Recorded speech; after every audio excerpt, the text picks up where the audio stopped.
The rant on transgender bathrooms was interesting, to say the least. We had all kinds of comments, all kinds of rude comments from people, not necessarily that live in Montana or even the surrounding state, but from back east. And we had, I wrote down all the area codes where I had people send in our email address. It was interesting. We had from North Carolina, South Carolina, Wisconsin, California, New York, and they gave us a business review. You know, have a 1-star business review because, I guess because they didn't like my stance on some issues. It was interesting.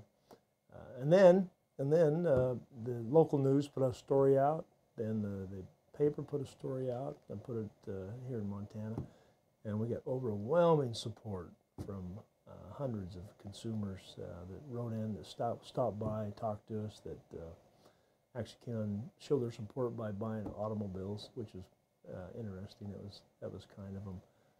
I got thank you cards from people supporting our views. But you know what? The thing that makes America great is we all have an opportunity to speak our minds and say the things we'd like to say, and we should be tolerant of other people's views as well.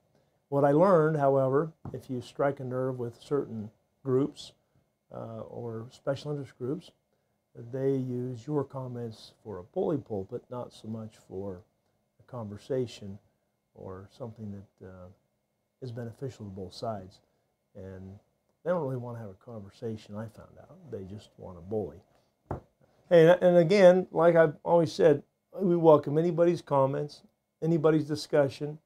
We've reached out to many people in the LGBT community and haven't had anybody that wants to come and educate or be educated or visit. They just want to voice their opinion, and they're welcome to.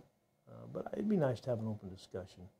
Like I said many times, I sent out hundreds of emails inviting people to come by and stop and visit or talk or phone call. I gave my personal email, I gave my phone number, and not one call. Well, I shouldn't say that. I did get some calls, and I got some threat calls. I got some people that called and threatened me. I got some people that called and tried to bully us some more, and got some other people that sent emails, vulgar stuff that I couldn't repeat, and which wasn't the reaction I expected. I actually expected an open discussion, and that's too bad.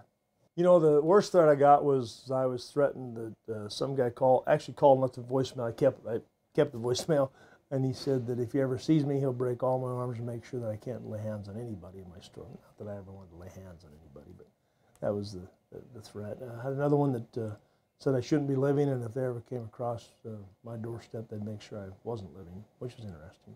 And then I had one of the nice ones, response to what the paper had to say. The paper said, I think it said, car dealer or businessman scorned for his views on transgender bathrooms.